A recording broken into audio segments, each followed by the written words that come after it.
मुलांनो, आपण पदार्थांची अवस्था आणि त्यांचे गुणधर्म अभ्यासताना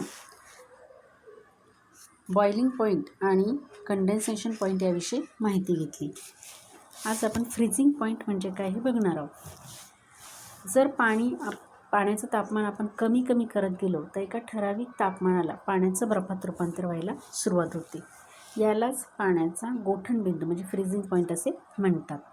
the temperature at which water starts to convert into ice is called as the freezing point of water.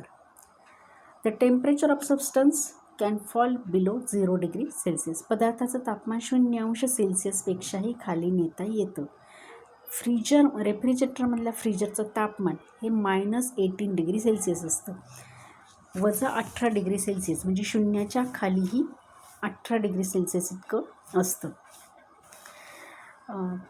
पाण्याचं बर्फात रूपांतर व्हायला 0°C सुरुवात होते. So 0°C is the freezing point of water. In the same way when ice gets heated it starts melting or changing into the liquid state again. जर आपण बर्फाला उष्णता दिली तर बर्फ वितळायला सुरुवात होतं. And ice melts at 0°C आणि 0°C तापमानाला बर्फ वितळायला सुरुवात होते. So 0°C is the melting point of water. म्हणजे 0°C हा पाण्याचा मेल्टिंग पॉईंट आहे. It means that the freezing point and melting point of water are one and the same. म्हणजेच पाण्याचा फ्रीजिंग पॉईंट आणि मेल्टिंग पॉईंट हे दोन्ही सारखेच असतात. Each substance has a specific boiling point which is also its condensation point. मागच्या व्हिडिओमध्ये आपण बघितलं होतं की प्रत्येक पदार्थाचा एक ठराविक बॉइलिंग पॉईंट असतो आणि तो त्याच्या कंडेन्सेशन पॉईंट इतकाच असतो. त्याच पद्धतीने प्रत्येक पदार्थाचा एक ठराविक फ्रीजिंग पॉईंट असतो आणि तो त्याच्या मेल्टिंग पॉईंट इतकाच असतो. The temperature at which a substance boils while heating is the same as the temperature at which it condenses when it is cool. म्हणजे एखाद्या पदार्थाला जर आपण उष्णता दिली तर एका ठराविक तापमानाला तो पदार्थ उकळायला सुरुवात होते. त्यानंतर आपण त्याला कितीही तापमान दिली तर ज्या तापमानाला तो उकळायला सुरुवात झाली त्याला त्याचा बॉइलिंग पॉईंट म्हणतात. त्याच पद्धतीने त्या पदार्थ जर आपण थंड करत गेलो तर ज्या तापमानाला त्या पदार्थाच्या वाफेचं त्या लिक्विडमध्ये रूपांतर होतं त्याला त्याचा कंडेन्सेशन पॉईंट असे म्हणतात. बॉइलिंग पॉईंट आणि कंडेन्सेशन पॉईंट हे सेम असतात. त्याच पद्धतीने the temperature at which a substance freezes while cooling is the same as the temperature at which it melts Wien it is heated. त्याच पद्धतीने एखादा पदार्थ जर आपण थंड केला तर ज्या तापमानाला एखाद्या पदार्थाचं लिक्विडमधून सॉलिडमध्ये रूपांतर होतं तो त्याचा फ्रीजिंग पॉईंट असतो. त्याचबरोबर ज्या तापमानाला सॉलिड पदार्थाचं लिक्विडमध्ये रूपांतर होतो त्याला मेल्टिंग पॉईंट म्हणतात. आणि फ्रीजिंग पॉईंट आणि मेल्टिंग पॉईंट हे सारखेच असतात. तुमच्या पुस्तकामध्ये पेज नंबर 35वर काही पदार्थांचे फ्रीजिंग पॉईंट आणि बॉइलिंग पॉईंट दिलेले आहेत. कॅन्डलचा फ्रीजिंग पॉईंट आहे 60°C आणि बॉइलिंग पॉईंट आहे 350°C. प्लास्टिकचा freezing point is greater than 250°C and boiling point is 954°C. आयर्नचा फ्रीजिंग पॉईंट आहे 1535°C आणि बॉइलिंग पॉईंट आहे 2862°C. अशा वेगवेगळ्या पदार्थांचे फ्रीजिंग पॉईंट आणि बॉइलिंग पॉईंट दिलेले आहेत.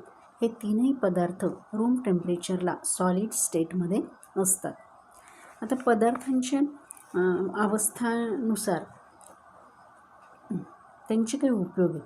Various uses of changes in physical state. म्हणजे आपण पदार्थांच्या अवस्थांचे गुणधर्म बघितले. एका अवस्थेमधून दुसऱ्या अवस्थेमध्ये ज्यावेळेस पदार्थ जातो त्यांचा त्याच्या गुणधर्माचा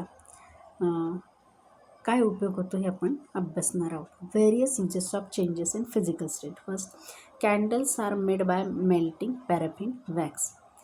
वॅक्सला उष्णता दिली की तो मेल्ट होतो.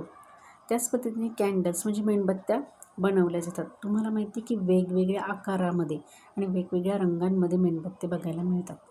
मग यासाठी त्याचा मेल्टिंग हा गुणधर्म उपयोगात आणला जातो. पॅराफिन वॅक्स मेल्ट करून कॅन्डल्स बनवल्या जातात. दुसरा उपयोग, solid carbon dioxide is use to make ice cream and to keep it frozen. Dry ice ज्याला म्हणतो, ड्राय आईस म्हणजेच काय, स्थायीरूप कार्बन डायऑक्साईड हा वायू आईस्क्रीम बनवण्यासाठी त्याचा उपयोग केला जातो. Liquid nitrogen is used in animal husbandry. पशुसंवर्धनामध्ये द्रवरूप नायट्रोजन या वायूचा उपयोग केला जातो. Sand is melted to make glass. काच बनवण्यासाठी वाळू वितळवून काच बनवली जाते. म्हणजे काचेला उष्णता दिल्यानंतर ती मेल्ट होते, वितळते आणि त्यापासून ग्लास म्हणजे काच बनवली जाते. Metals like gold and silver are melted to make ornaments.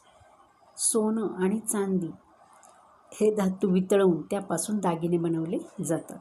Iron is melted to make tools. लोखंड वितळवून त्यापासून वेगवेगळे अवजार बनवले जातात. शेतीची अवजारे किंवा लोखंडाचे इतर ज्या काही वस्तू आहेत त्या बनवण्यासाठी लोखंड वितळलं जातं. अशा प्रकारे पदार्थांच्या फिजिकल स्टेट म्हणजे भौतिक अवस्थांमध्ये होणाऱ्या बदलावरून पदार्थांचा आपल्याला वेगवेगळ्या प्रकारे उपयोग करता येतात.